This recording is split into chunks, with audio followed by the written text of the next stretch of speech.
voudrais rappeler que le M23, après 2012, a observé une mue. Le mouvement qui rassemblait toutes les forces vives avait fait une assemblée générale pour maintenant se formaliser. Et ce n'est plus un mouvement informel, mais maintenant le M23 a des structures, a des statuts, a des règlements intérieurs. Aujourd'hui, au moment où nous parlons, nous nous apprêtons à préparer l'assemblée générale ordinaire du M23 qui devra sûrement renouveler les bureaux, faire les activités entre autres. Mais c'est vrai, le M23 est un peu aphone. C'est dû à la composition très compliquée du M23 où il y a des gens du pouvoir, il y a des gens de l'opposition, il y a des gens de la société civile. Alors que donc le mouvement ne peut pas prendre position tant qu'il n'y a pas consensus et c'est très difficile d'avoir un consensus au sein du M23. Le M23 d'hier n'est plus le M23 d'aujourd'hui. Ça, il faut avoir le courage de le dire. J'ai quitté l'Alliance Jëf Jël après avoir fait plus de 15 années de militantisme engagé au niveau de ce parti, au moment où il y avait une guerre interne au niveau de l'Alliance Jëf Jël après le départ de son fondateur entre légitimistes et légalistes. En son temps, je voulais faire la médiation pour que le parti retrouve son unité, mais c'était une mission impossible. Nous n'avons pas réussi et nous avons quitté l'Alliance Jëf Jël après avoir échangé avec le président de la République, Macky Sall, qui en son temps venait fraîchement d'être élu président de la République. J'avais posé mes ballutions au niveau de l'Alliance pour la République pour appuyer le parti à Khombol, ma commune dans le département, mais aussi pour répondre à l'appel du président de la République qui voulait faire de la patrie sa nécessité et sa priorité. Après avoir fréquenté le parti l'Alliance pour la République, j'avais jugé nécessaire pour garder intact moi mon engagement, pour garder mon esprit libre en tant que sentinelle, donc de rompre avec toute activité partisane. Au moment où je vous parle, je ne suis militant d'aucun parti politique, je suis dans le cadre de la génération sentinelle pour la République, parce que nous, ce que nous voulons, que la partie puisse être la priorité, que les partis politiques ne puissent pas, dans tous les cas, dans leurs activités, plomber l'élan de développement que nous attendons en réalité de la deuxième alternance.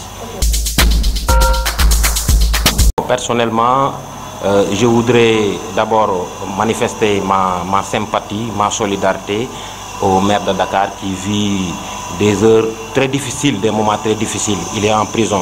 Mais aussi en profiter pour appeler les uns et les autres à la raison, à la sérénité, au calme, et qu'on puisse avoir foi, confiance donc aux magistrats qui vont donc juger cette affaire. Le procès doit se tenir pour l'intérêt de Khalifa Sall d'abord, mais pour l'intérêt du peuple sénégalais. S'il s'agit de reddition des comptes, c'est excellent, les Sénégalais doivent tous applaudir, mais il faut aussi se désoler du fait qu'aujourd'hui, au moment où Khalifa Sall s'apprête à être jugé, qu'il y a des gens au sein du pouvoir qui ont été épinglés par des rapports d'audit. C'est le cas du directeur du Koudou, c'est le cas du directeur de la Postou. Ces gens-là, Sireya, Cheikh Oumar Anne et tant d'autres doivent aussi être traduits en justice. Parce que, il faut le dire, nous avons beaucoup de besoins et nous avons peu de moyens. Donc il va falloir que les ressources de la République, que ces ressources puissent être gérées de façon efficiente. Nous avons simplement voulu dire que nous sommes en phase avec le président et le Premier ministre quand ils disent Sénégal de tous, Sénégal pour tous. Sénégal de tous, Sénégal pour tous, cela signifie d'abord aussi justice pour tous. Khalifa Sall a été épinglé par les rapports de l'IGE. Il y a d'autres personnalités qui sont donc dans le pouvoir, qui ont été épinglés.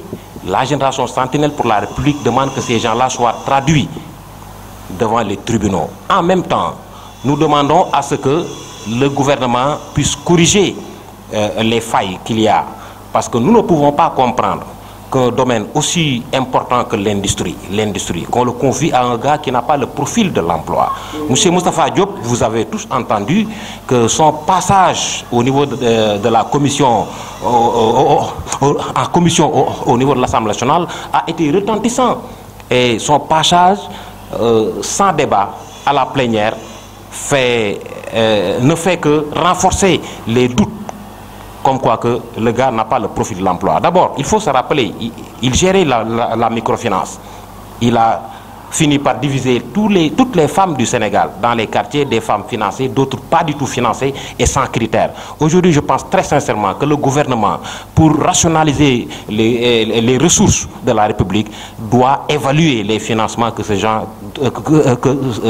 Moustapha Diop donnait par-ci et par-là.